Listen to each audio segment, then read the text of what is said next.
यीशु मसीह के सामर्थी और जलाली नाम में आप सब अपम के श्रोताओं का दिनांक 16 सितंबर दिन गुरुवार को हम फिर से स्वागत करते हैं। आज के दिन का विषय है कृपया उसे।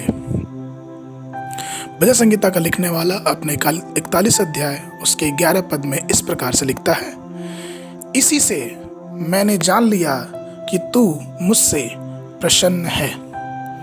प्रभु को प्रसन्न करने के लिए हमें अपने मानव जीवन में सदैव तत्पर होना चाहिए।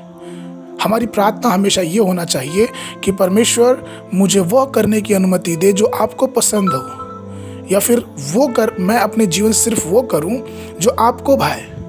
हमें पता लगाना चाहिए अपने जीवन में कि हम किस कार्यों से अपने पिता परमेश्वर को खुश कर सकते हैं। हमारा प्यार करने का, हमारी स्तुति आराधना करने का क्या तरीका होना चाहिए जिससे हम उस परम पिता परमेश्वर को खुश कर सके। हम अगर उत्पत्ति की पुस्तक उसका 29वां अध्याय और उसका 18 पद में पढ़ेंगे तो हमें ये पता चलता है कि याकूब राहेल से इतना प्यार करता था कि उसने अपने प्रेम के लिए अपने 14 वर्ष त्याग दिए। उसने 14 वर्ष तक कड़ा परिश्रम किया और वह लाबान के घर में एक दास बन के बैठा रहा। और यहाँ तक कि वचन में यह लिखा है उसके 18, 19 और 20 पद में कि राहेल इतनी रूपमती और सुंदर थी कि उसके लिए जो दिन 14 वर्ष याकूब ने बिताए उसके विषय में लिखा है कि वह राहेल की प्रीति के कारण उसे थोड़े दिन के बराबर जान पड़ा। उत्पत्ति की पुस्तक उसका 29वां अध्याय उसका 20वां पद। कहने का तात्पर्य यह है कि राहेल से याकूब इतना प्रीत रखता था कि उसके प्यार में 14 वर्ष जो उसने बिताए वो बस थोड़े दिनों के बराबर उसे लगे। मेरे प्रियो, यही प्यार, यही बंदगी हमें परमेश्वर के प्रति दर्शाना जरूरी है।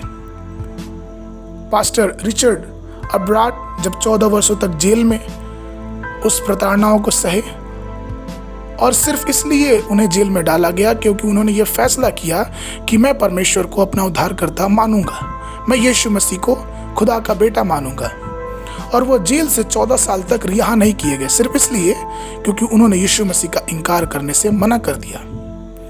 वो संसारिक सुख विलासाओं के लिए, संसारिक खुशी के लिए, संसारिक जो उत्पीड़न वो झेल रहे थे उससे दूर होने के लिए उनका एक वाक्य काफी था, और वो वाक्य यह था कि मैं यीशु मसीह को नहीं जानता और मैं ये नहीं विश्वास करता कि यीशु मसीह खुदा का बेटा है। लेकिन उन्होंने परमेश्वर से इतना प्रेम किया, परमेश्वर की बातों से, परमेश्वर के वचनों से इतना प्रेम किया कि उन्होंने ठान लिया कि मैं कष्ट सहूंगा, मैं पीड़ाओं को सहूंगा, लेकिन मैं परमेश्वर को कभी भी झूठा नहीं करार दूंगा, मैं उसका इनकार नहीं करूंगा। 14 वर्ष के अंत में जब वो जेल से रिहा होने का समय आया तो मैं यह सब विश्वास करता हूं कि परमेश्वर ने उनके पीठ को थपथपाया होगा और उन्हें आशीष दी होगी। जिस प्रकार से हम ये पढ़ते हैं कि जब याकूब अपने चाचा लाबान के हाथों से कष्ट और परिश्रम को झेलता रहा और वो किस प्रकार से आशीषित होके उस देश से बाहर निकला।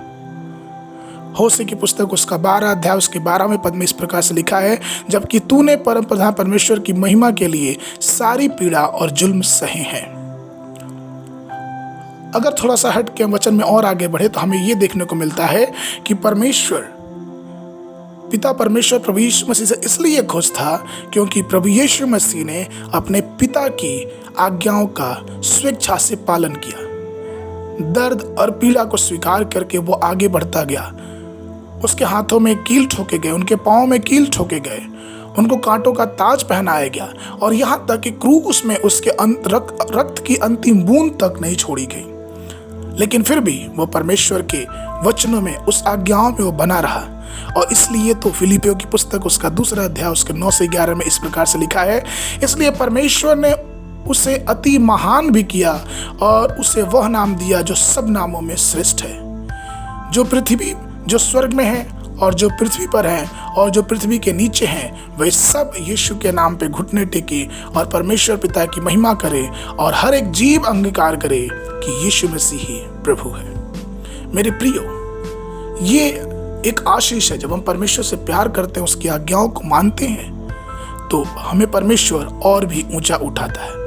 कृपया उस आज्ञा की तरफ ध्यान दें, कृपया उस प्रेम की तरफ अपने जीवनों को देखें। मसीह में मेरे प्रिय लोगों, हम परमेश्वर की पाने की लालसा रखें, हम उसे खुश करने की लालसा रखें, चाहे कोई भी परीक्षा या क्लेश हमारे जीवन में क्यों ना पड़े। आज के मनन के लिए पद है प्रकाशित वाक्य पुस्तक, उसका 2 अध्याय, उसका 10वां पद। प्राण देने तक विश्वासी रह तो मैं तुझे जीवन का मुकुट दूंगा। आज दिन में बाइबल पढ़ने का वचन, सुबह के समय नीति वचन की पुस्तक, उसका 25 से 26 अध्याय, और शाम को 2 कुरिन्थियों की पुस्तक, उसका 9वां अध्याय। परमेश्वर आप सबको आशीष दे।